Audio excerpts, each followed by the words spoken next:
Hi, we're sisters, Amy and Nancy Harrington, the founders of the Passionistas project.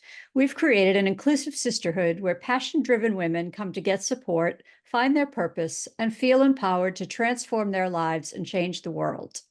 On every episode, we discuss the unique ways in which each woman is following her passions, talk about how she defines success, and explore her path to breaking down the barriers that women too often face.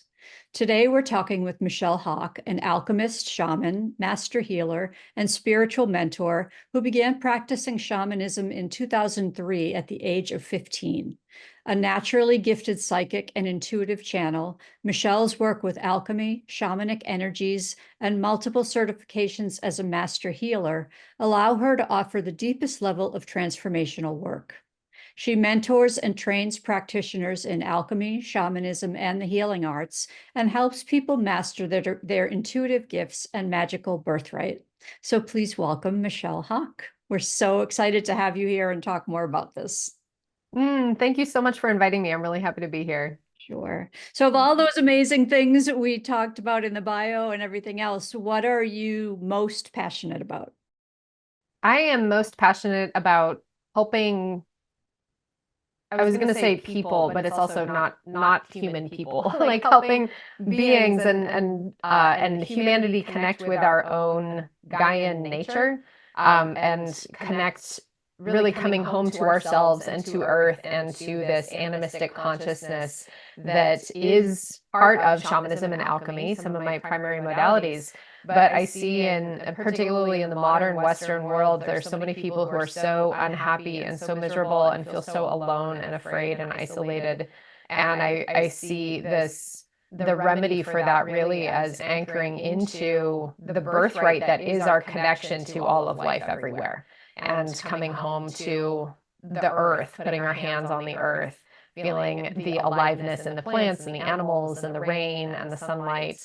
And there is so much beauty and aliveness and peace in that. So that's what I'm excited about. And I happen to do it through the lens of shamanism and alchemy and energy medicine. When you were a kid, were you in tune with nature and were those things important to you? Oh yeah, I was definitely a young magical kiddo animist, as I feel like most children are. And so I'll define animism here in case anybody's not familiar with that term. Animism is the belief in that all things are alive. So that yes, plants and animals, but also the elements and the earth herself are alive, and that all things are connected through this unifying life force. So animism is the foundation of many spiritual traditions, including shamanism and alchemy and many other wisdom traditions as well.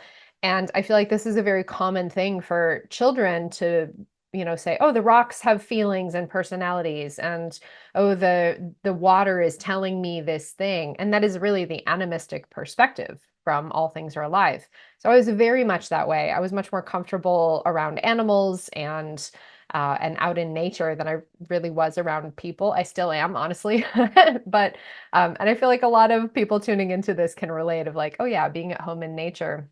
And thankfully, I have a very supportive family of origin who, instead of discouraging me and saying, animals don't talk, my parents would say, okay, what else is the dog saying? What else is the personality of that rock like? And so I was very encouraged in cultivating my curiosity and my appreciation and connection to nature and to the world around me.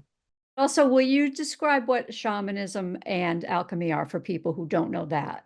Certainly. Yeah, shamanism is also a term that is pretty loaded here in the US and in North America. And so the word shaman comes from it was kind of made up by white anthropologists as a synthesis of a term in the Tungusic language. Or also it could have roots in the Sumerian term for the priests and the devotees to the Sumerian sun god Shamash. So it actually has like a couple different origins. People use it pretty indiscriminately and not really knowing where it comes from. And then there's backlash for people using this word. But it really is used to describe these earth-based spiritual practices that are ubiquitous to indigenous peoples all over the earth. So again, because we live in the United States, I know you're both in the US, I'm in the US, we have associations with, oh, shamanism comes from Native Americans. And Yes, and it also appears in, there's Mongolian shamanism, Siberian shamanism, Celtic shamanism, Norse shamanism, Australian Aboriginal and shamanism, and certainly from all over Africa as well, and South America. There are many, many different facets and that are really unique and specific to each cultural and ecological context that particular practice comes from. And yet there are commonalities between all shamanic traditions. Again, earth-based spiritual practice and spiritist tradition of connecting with the spirit realm and the otherworldly realm. So as a shaman, I have been initiated into a lineage that comes from what is now Hungary. My primary lineages are from this Hungarian clan Baksha and then also Celtic shamanism, but I have studied with North American and South American indigenous teachers as well in different shamanic lineages. So that is where I come from as a shaman. I do not use that term lightly. I know it's a pretty loaded term. And yeah, I think, again, I use it with a lot of care and respect for my very long-term, over 20 years of training and practice now. I do want to hear about alchemy, but before we get into that, I want to ask you, because you started, like, the first workshop you took in shamanism, you were young, right? You were like in high school? Yes, I was in high school and I was the only young person in that workshop. Everybody else was a proper grown-up. And so I kind of stumbled across that workshop and keep in mind that was the early 2000s. So now you can just Google shaman near me or look for a workshop and they're all over the place for better or for worse. But at that time it was not so common and it was a little harder to come across. So when I came into that workshop, it was a shamanic journey workshop to connect with spirit guides. And I felt like, oh, I'm home. I felt this recognition. I felt like, oh, here's the vocabulary for everything that I already feel and think about the world. And again, the animistic consciousness that I had for my entire life as a child, I saw that in shamanic practice and philosophy. So from there, I pursued everything I could. I got, referrals from other teachers for different classes and workshops. And then I met my longtime shaman mentor in 2009, and she's the one who initiated me into that Hungarian lineage. And I've been working with her since then, really. So tell us a little bit more about that next journey. You took that first workshop. What were some of the other workshops and things that you took, and how did you study shamanism? During the early years, those first several years, I was finishing up high school and then also attending university. And I was in the science department in my university. I got my degree in biology. So I was simultaneously studying spirituality, shamanism, energy medicine, working on mediumship practice, so connecting with the spirit realm, and also in the science department. And it was a really interesting place to be in alongside my pre-med classmates who are very like Western medicine, analytical, science. And I love science. I did my undergrad research in hummingbird foraging behavior. So I really I love data. I love asking questions. I love, this intellectual investigation. And I also love spirit. I love intuitive investigation of truth. I love asking the philosophical questions. And I see, and I still see both spirituality and science as two sides of investigating the same universal truths about what is life, what are we, who are we, why are we here? And they're really just two different systems of investigating those same questions. I think they're both important. And ideally, of course, they both have their own dogmas, they have their own pitfalls, but they also have their own virtues and ways that they can inform and support each other. And that's one of the reasons I love alchemy so much, because alchemy is both a spiritual practice and a scientific practice. And can we shift gears to alchemy a little bit? Awesome. Okay, great. Cool. So alchemy, a lot of people throw that word around, particularly in the neo-spiritual community and personal development community. And people tend to use it as a synonym for transformation or to describe something that seems vaguely mysterious and expensive. Have you seen that anywhere? Right? Yeah. And so it has this flavor of like something mystical, something kind of exclusive and like exotic. And then people also know of pop culture alchemy as like turning lead into gold. And while that is not technically inaccurate, it is a woefully inadequate understanding of what alchemy actually is. And alchemy is an ancient mystery school, like tens of thousands of years old, ancient mystery school wisdom tradition that is the process of transmuting any base material through this natural, very, very logical process, very scientific process, into its most actualized elevated form, no matter what that is. And so we have, again, the lead to gold trajectory, but the same applies in our health, our lives, our personal shadow, our personal trauma, our relationships, our career, and also the systems and structures in the world. So we have alchemy is the roadmap to transformation. Alchemy, that at its simplest core, that's what it is. It's here's this very logical process for how to go from lead, from our own heavy, gunky shadow stuff, through this very natural process into gold, into our most illuminated, whole, actualized, radiant, thriving selves, whatever that may be. So how do you help people through alchemy? Well, I developed and I teach a 200-hour alchemy certification training course that is a year-long deep dive into the mysteries. And I already have years 2 and 3 of the curriculum in mind. It's just a matter of getting that to go. But for now, it's a year-long deep dive, and I'm halfway through my 5th cohort of that right now. And I got to tell you, this is some of the most fun I have in my work, is supporting people through this alchemical crucible of transformation. And I have people come into this course who are both practitioners, and I say this as kind of a broad umbrella term of care providers, whether they're coaches, healers, therapists, social workers, physicians assistants, body workers, acupuncturists, naturopaths, some aspect of offering care. And then also people who may not be in a practitioner role, but they want those tools for themselves, for their own personal healing and evolution and transformation, and then also applying it in whatever their area of service happens to be. So I have people who are in academia, who are in the legal system, who are involved in politics, nonprofit organizations, real estate, and they're applying principles of alchemical transformation in their lives, personally and professionally, through these lenses. And that's one of the things that is so wonderful about alchemy, is that it is based in universal truth and universal law, so it is universally applicable. And I see, there's so many people in our lives. Raise your hand if you can relate, like you've been wanting to make a change and you're not sure how, right? We've all been there, right? Everyone who's listening has been in that place at some point in their lives where it's like, gosh, I don't even know where to start. Or I know this insert blank insert whatever here. I know this job, I know this relationship, I know this home or this city I live in isn't right. And I know I need to change, and I am so afraid because I don't know what's on the other side of letting go of that.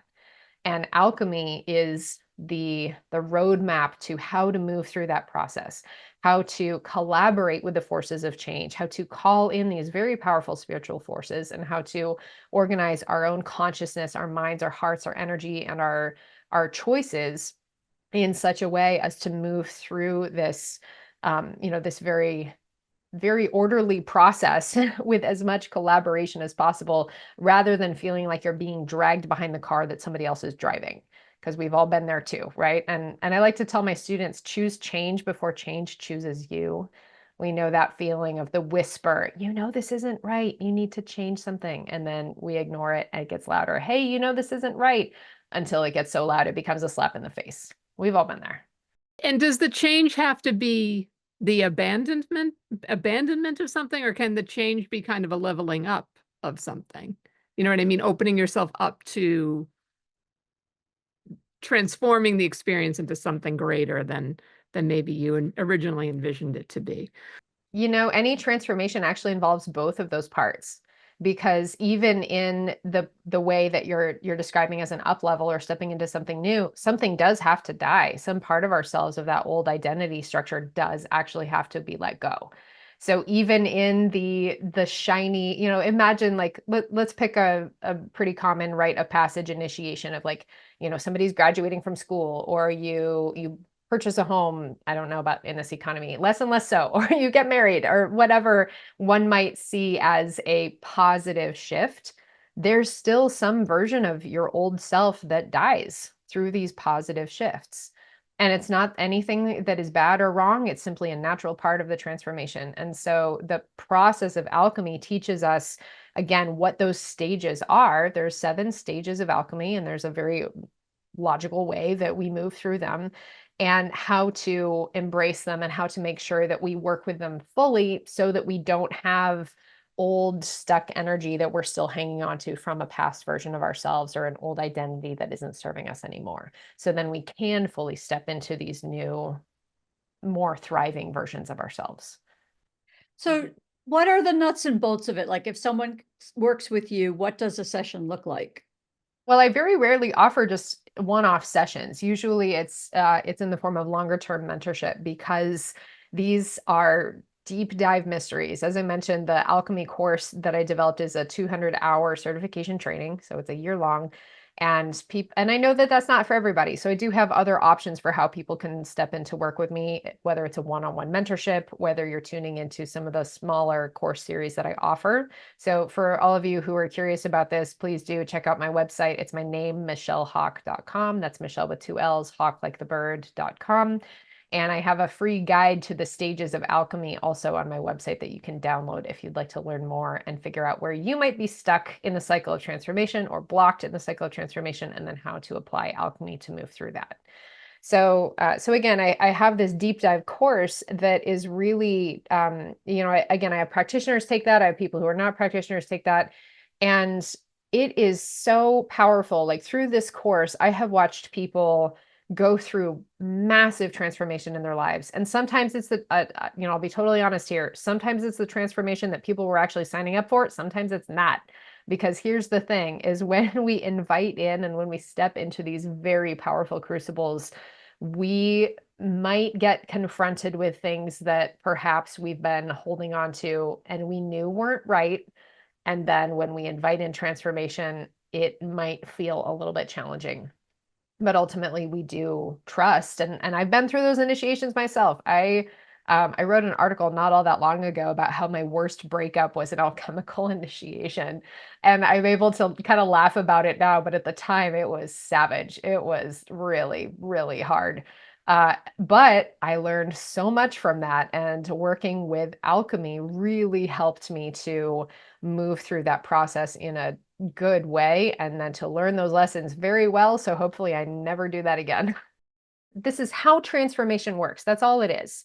And when I look at the world and I look at right now, we're recording this the week after the election, and there's always shit going on in the world, right? But people are always upset about something, but we're in this process where a lot of people are in pain and afraid, and a lot of people are saying, okay, how can I personally devote myself to changing the world? How can I support people? How can I support the environment? How can I work through my own ancestral karmic healing? How can I work with my lineages? How can I live in my soul aligned service in the world? A lot of people are asking those questions.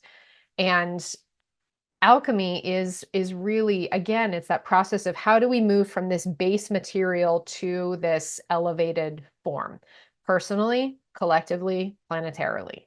And so this is the tool that I want everybody to have. That was like, if I could have one thing that I would give everyone, it would be, here's how this works. So I'm going to give you some very fancy esoteric words, and you don't have to remember them because I have that guide on my website. So you can write them down if you want to, or if you're like, how do you spell that? Then just go download the guide from my website. And that guide also goes into a little bit more detail about, again, how to figure out where you are in this cycle, identifying blockages in places where people commonly get stuck, and then giving you practices to do for each stage. So if you're listening to this and you identify, oh, I'm in this stage, then go download the guide and it'll say, okay, now here's the practices to do for that stage. So here's your overview into the stages of alchemy and how this will help us change the world for the better. So alchemy is divided into 3 phases: death, purification, and rebirth. And yes, it starts with death.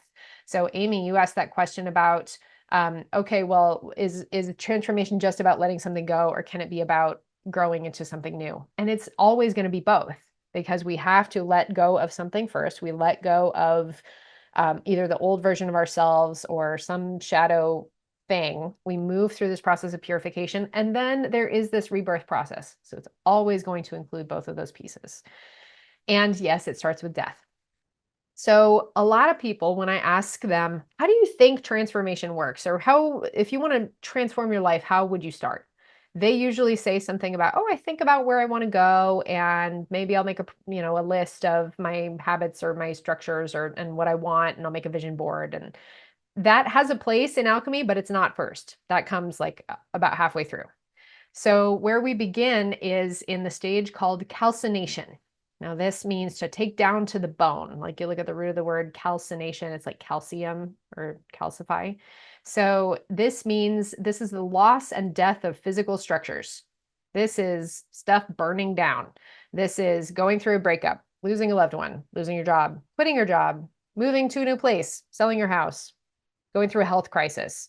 Even cleaning out your closet is a calcination type activity because you're getting rid of stuff that either doesn't fit your body or doesn't fit your identity or your style anymore. So you're getting rid of things. Yeah, again, the loss of physical structures. And this is, again, people can be nervous to enter into this because we are naturally wired to be afraid or resistant to losing things or losing people. But you know what? We got to embrace loss. We got to embrace death because that's how we make room for the new things to come in. And I know that it's easy to grasp that logically. People are like, yes, Michelle, like I know that that's kind of how that works. And it takes a lot of courage. I want to just, if you're listening to this right now and you're in this position of wanting to make a change in your life and you're just really afraid to step into that, I have so much compassion and respect for that. It takes courage. It takes a lot of conviction. It takes a lot of trust.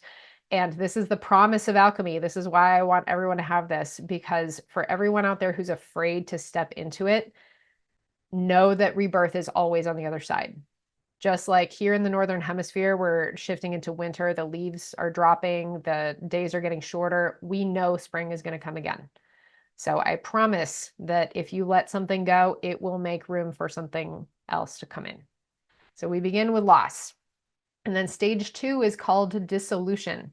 Now, this is the loss or death of energetic and emotional structures. This is where we do identity, grieving, and forgiveness practice. So in stage 1, we're letting go of the stuff or the physical part. And then in stage 2, we're going through the emotional process. We're letting go of who we were as that version of ourselves. Or maybe you're grieving a relationship that you let go, or you quit your job that you kind of hated, but there were some parts of you that you're like, I loved that I had that connection with that coworker, and I'm sad I won't have that anymore. Or I loved that I got to, work in that office, or you hated everything about it, but there's still some grief process of, maybe you have fear about being unemployed. So it's working with that. And then stage 3, this is where we get to do the vision boards, people. Okay, so stage 3 is called separation. And this is where we go into analysis. This is about perspective and discernment, where we make our pros and cons lists. We sort out, okay, here's what I'm getting rid of. Here's what I'm keeping. I'm doing this, sort things into piles, make your vision board, and think about where you're going moving forward. Okay. People like to hang out in stage 3. This is a place where people pretty commonly get stuck and not moving on to actually taking action and putting it into a new form. And that's stage 4. It's called conjunction. And this is the initial form. So this is where, again, people do not mistake this for the final version. Just like if you write the first draft of your book, you do not mistake that it's not done. You got to edit it. Okay. So in our lives, if we've been through that loss of losing a job, ending a relationship, moving to a new home, right? So stage 4 would be you make a dating profile and you start going on dates. Maybe you put your resume together and you start applying for jobs and going to interviews, or you write the first draft of your book, or you just landed in a new house, but nothing's unpacked yet. Okay. So that's stage 4. And then stage 5. Now we're entering into the rebirth phase. So stage 5 is reanimation and spiritization. This is where that thing comes to life. This is that point where Frankenstein's monster goes from being just a bunch of body parts sewn together on the table to actually that, taking the breath and sitting up. Sorry, my dog looks at me when I do that. Everything's okay. And so that thing coming to life, it's receiving that animating force. So we all know that feeling of you go from just dating somebody and then all of a sudden, oh, now we're in a relationship, because that that enlivening force of love comes in to bring that dating into life. Or you go from that, oh, you write the first draft of your book and you go through this editing process, and then all of a sudden it takes on a life of its own, right? We know what that's like. It's exciting. It's very, very exciting. And then stage 6 is called distillation. And in chemical distillation, this is probably most famously known for making alcohol, where we're evaporating and condensing a substance over and over and over and over again in order to create a very pure, very concentrated, very refined essence. And now this is where you, in our relational example, you meet the family, you meet the friends, and you go through some trials as a couple, and then you come really strongly into your identity of who you are as in partnership with that person. Or you've been at the new job and you've been through some trials in the new job, and you figure out, you're like, okay, now I'm really solid and this is my role, this is what I'm here to do. Or as an entrepreneur, you're really clear on these are my clients who I serve, this is how I support them, this is my message, this is my program, right? So it's this clarification, this distillation of what is the pure essence of who you are and what you're doing in this place. And then we have the final stage, coagulation. This is the actualization, where we've come into the gold of who we are. We've become the philosopher's stone, which is an alchemical principle that is said to be able, if the philosopher's stone is the product of alchemy, said to be able to transform any metal into gold and to create the elixir of life. And I look at this as, we do not transform in a vacuum. We do not transform alone. The alchemist, by going through this process of transformation and actualization, inherently must transform the world around them, their families, their lives, their communities. And so when we say the philosopher's stone transforms any metal into gold, it's saying, okay, here as the radiant expression of who I am, I can inspire transformation in others. I can offer the benefits of this healing and these mysteries and these initiations that I've been through to support other people and support the world in coming into its most radiant expression and creating that elixir of immortality. We know that the cycle of alchemy keeps going. So we get to move through this cycle of death and rebirth over and over and over again throughout our lives, just like the seasons move through this pretty continuous cycle so far in the millennia of Earth, of winter, spring, summer, fall, over and over and over again. And that is the nature of immortality, of surrendering to this process of death and rebirth over and over and over again to come ever more into that radiant expression, the gold of ourselves. Now, I know I just described the process of alchemy as a very linear, logical progression, and it certainly is. It's very logical and sensical, but it is actually possible to be present in more than one stage of alchemy at the same time. For example, in one area of your life, say your career is going really well, and you're like, I'm rock solid, I know who I am, I know what I'm doing. You're in your fully actualized radiance in your career. But maybe your home life or your relationship is going through some challenges. So you're in dissolution in your partnership. And knowing that and knowing the stages of alchemy helps you to allocate your attention and your energy in the best way in those areas where it's most needed. And it's also possible, again, I talked about it as this linear trajectory. And this is also how I present it to my students in that 200-hour course. We move through the stages in a very linear way. We spend about 7 weeks in each stage, but that's not actually how we'll experience alchemy in our lives. We can be in a stage of alchemy for a short time or for a very long time, depending, or it's also possible to kind of loop through a few stages and then move on and then go back to the beginning. And the reason I bring my students through this in that logical way is so that they can spend time in each stage to get to know the energies and to really master the practices that one would use in each stage of the process. But for those of you tuning in, if you're hearing this and saying, gosh, my transformation doesn't go in such a nice, neat order, don't worry. It doesn't for anybody. But when we know how it works, we can align most effectively to move ourselves through that process in the most easeful way. Wow. First of all, thank you. That You're was welcome. amazing and so beautifully clear. And I just want to say I love talking to people who are as passionate as you are about what they do and how they can help people. And it just exudes from you as you're talking. You just like glow when you're talking Thank about you. it. I So love it. I love it so much. Honestly, it's so exciting to me. And you know, you're right. This is a passion of mine. And this is something that I would be doing and studying and participating in, even if I weren't sharing it with other people. But I want everyone to have this. I want, so if you're listening to this, like I'm sharing this with you because I want you to know how this works so you can apply this in your life because it's that important. It's that helpful. It is the single most valuable tool that I have ever come across in my own 20 plus years of practice and journey and study and work in the mysteries and healing and transformation. Like alchemy is the thing. Wow. So you were saying people listening figure out kind of where they connect to where they are in that journey. So in your practice of working, like I'm assuming one-on-one with people, can somebody in any stage of that process come and work with you? Yes. Yeah. So my one-on-one work is completely independent of the alchemy course.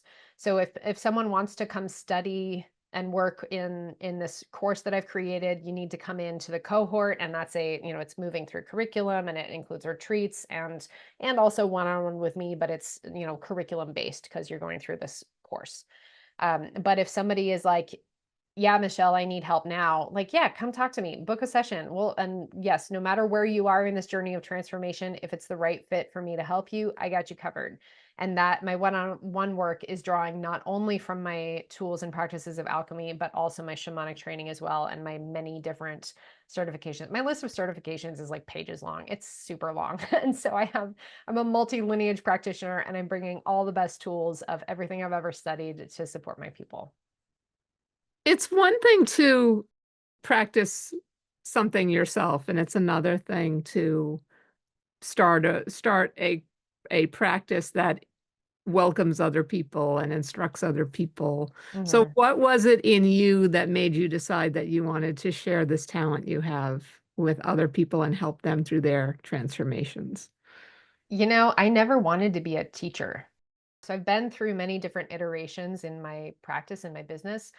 I started my business I actually never wanted to be an entrepreneur. It's not like I sat around thinking like, gosh, how can I share this in the world? How can I make money doing this? How can I help people? I mean, I was asking, how can I help people? But I started my business in 2009 because I was already practicing shamanism, energy healing, mediumship, and people kept asking me to do sessions for them. So my mom said, Michelle, you can set up an LLC and you can set up and my mom's an entrepreneur, so she was already in this world. And she's like, you can, have an official way to take people's money for doing this thing that you're doing anyway, because people are asking you to do this and you like doing it. So I was like, okay, sure, maybe I'll do that. So I was like, all right, I'll do this, but I don't really ever want to be in a position of like doing more of this. But people kept asking me, hey, Michelle, can you do this for me? Can you do a session for my friend? Can you do a session for my dog? Can you teach me how to do what you're doing? And I was like, gosh, I really don't want to teach people. Okay, fine. I had people kept asking me, okay, fine.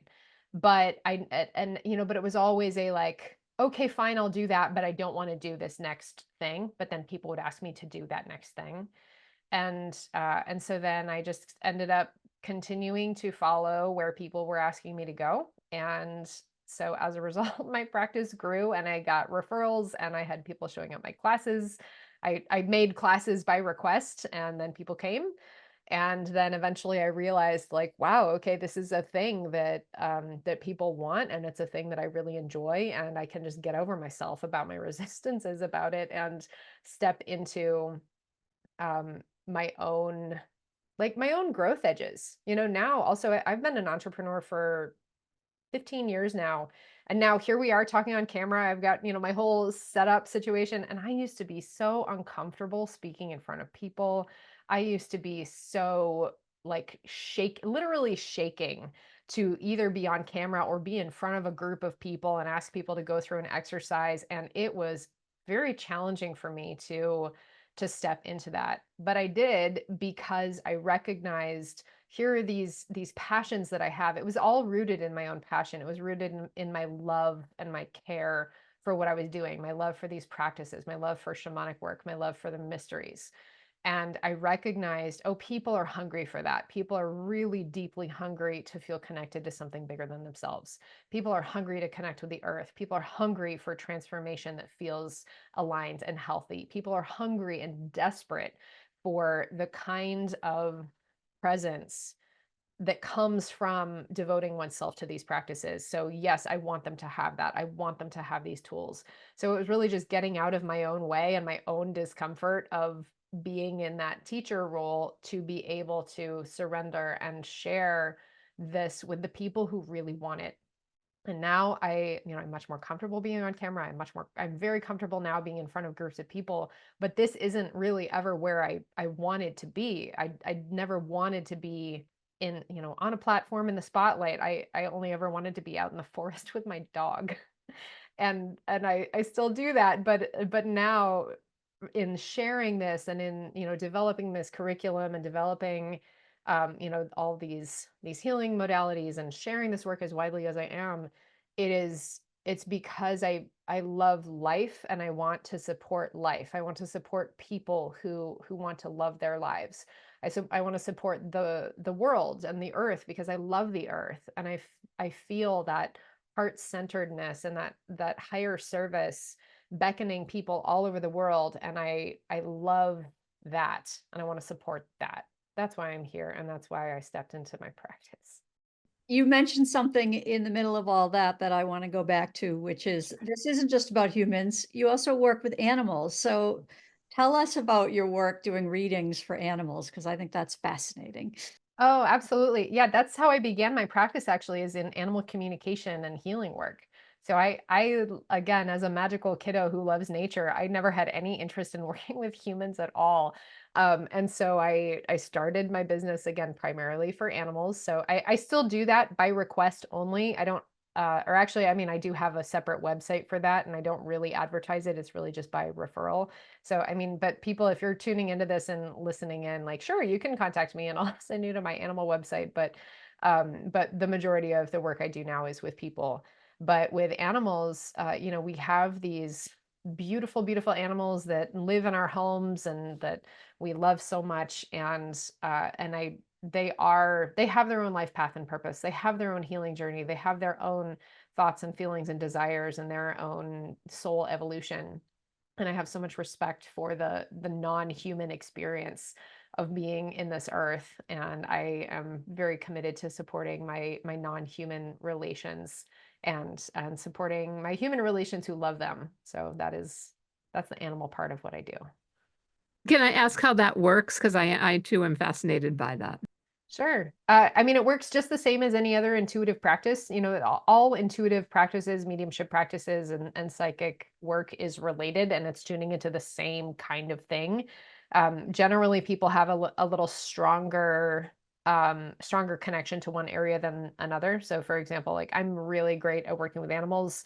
There are some mediums who specialize in working with our loved ones who have passed on, so working with deceased humans. That's not my area of primary specialty. Animals are my go-to. And so it's really the same as tuning into, again, those bonds of love that transcend all space and time, and tuning into the higher self and the energy body and the higher consciousness of the animals. And then being able to translate that into, through the filter of, okay, here's what I'm seeing, here's the words I'm hearing, here's the sensations I'm feeling in my body. And so then actually just last night, I offered a session to some friends of mine who just had a baby 2 weeks ago, and their cat has been trying to figure out what's going on with having the baby. So I gifted them a session for household harmony of helping the cat come into a more easeful place of having this new human infant in the house and having everybody get along well. Do you have like one or two success stories from people that you've worked with that you could share with us? I've got more than that. Yeah. And yeah, and let me think for a moment about what would be helpful to share. Yeah, okay. So I have a student of mine who has worked with me for a long time. And this person has been through, it came to me at like a pretty powerful, like, reckoning moment in their life. They had lost their last remaining parent, and they were letting go. They had also just recently moved across the country, and they were entering into a new career path and feeling the call. They had been feeling the call to healership for a long time, and were in the and also grappling with like a chronic illness. So they came to me in this like everything that they could possibly be going through, they were going through. And they had also ended a partnership like a few years prior, but it was still, the ripple effects of that. So honestly, it was every level of transmutation. And they came to me initially for one-on-one work, but then also later stepped into the alchemy course. And I am so like humbly happy for and proud of this person because of their commitment and their tremendous progress that they have made in terms of regulating their nervous system and coming into more peace and comfort and just being in their own body and translating that into healthy habits in their life. And it may sound like a very simple thing, but people who are in a very high state of dysregulation just cannot be effective in their lives. It's really hard for people who are dissociative or stuck in functional freeze response to do things like go grocery shopping and apply for jobs and like make rational decisions. It's just very difficult.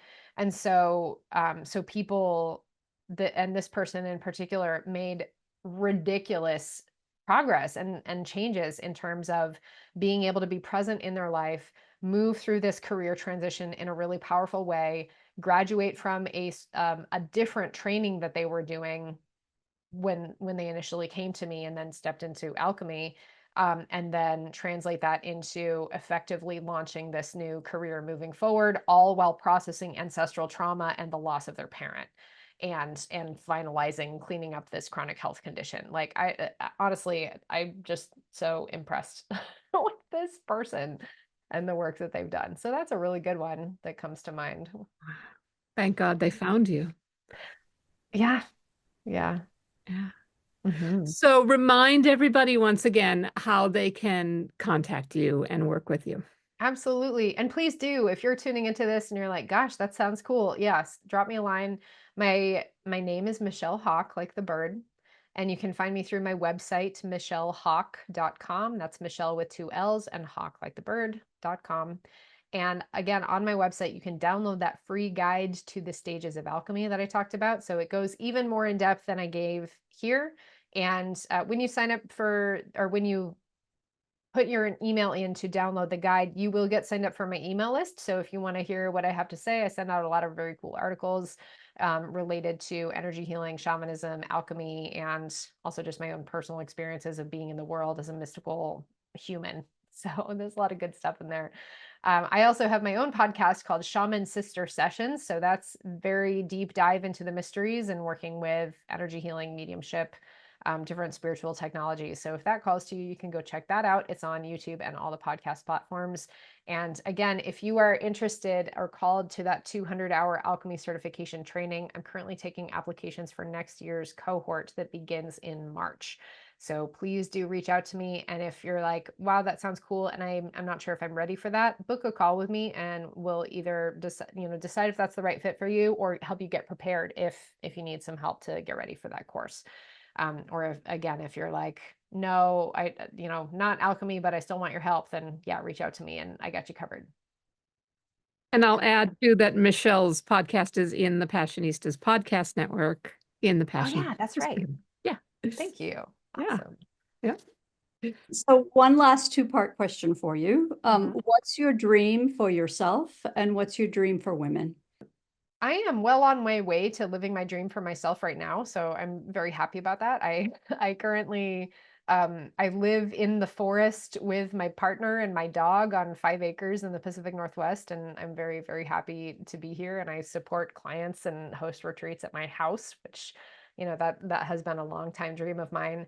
I think additionally I dream that I would like to have at least one biological child. I think that seems like a very interesting initiation and rite of passage that is calling to me. And again, in the state of the world, that's feeling a little more challenging these days, but we'll see. Let's see. I think I would like to get more fluent in Portuguese than I already am. and to expand my musicianship practices. Those are my dreams. I'm already living really like a lot of my dream life, and so it's more like refinement from here, which is, I'm so lucky to say that. And my dream for women is letting ourselves consistently, or like every single day, be as powerful and expansive as we are. And my dream for all women is that they come home to their own power in their bodies, their hearts, their minds, their spirits, the like fierce compassion of being women, and coming home to earth, coming home to our generative power that we get to live in, and connecting in with that, and then coming together in our generative power and supporting each other from that place of it's almost like this like fierce compassion. That is my how I feel toward my fellow women, and my wish and my dream for women is this fierce compassion and this like unfuck with ability that comes from deep love. I love that. Love, love, love that. Well, we cannot thank you enough for being with us today. This has been fascinating, and we're sure the sisterhood will eat it up. So thank you so much. Thank you so much for inviting me to be here. This was a lot of fun. I really enjoyed our conversation. And yes, I hope that you all who are tuning in find this valuable. Please do reach out to me. I'd love to know what you think of this episode. And Amy and Nancy, thank you. This was such a joy to be here and share my passion with you all. Thanks for listening to the Passionistas Project. Since we're not only business partners, but best friends and real-life sisters, we know how unique and truly special our situation is. We know so many solopreneurs, activists, women seeking their purpose, and more, who are out there doing it all on their own. They often tell us they wish they had what we have. So we've created a space for them and you to join our sisterhood, where trust, acceptance, and support are the cornerstones of our community. By joining, you become part of our family. We'll give you all of our sis tips on building meaningful relationships through the power of sisterhood, and all the tools you need to thrive in 3 key areas: business growth, personal development, and social impact. You'll learn from our panel of Power Passionistas, who are experts on topics like transformational leadership, letting go of perfectionism, the power of community, and so much more. You can connect with like-minded women and gender non-conforming, non-binary people who share your values and goals in chat spaces, at online Passionistas pajama parties, and virtual and in-person meetups. And you can register for our exclusive series of online courses designed to help you tap into your intuition, find your purpose, bring your mission to fruition, and integrate diversity, equity, inclusion in every aspect of your plan. Be sure to visit thepassionistasproject.com to sign up for our free membership to join our worldwide sisterhood of passion-driven women who come to get support, find their purpose, and feel empowered to transform their lives and change the world. We'll be back next week with another Passionista who's defining success on her own terms and breaking down the barriers for herself and women everywhere.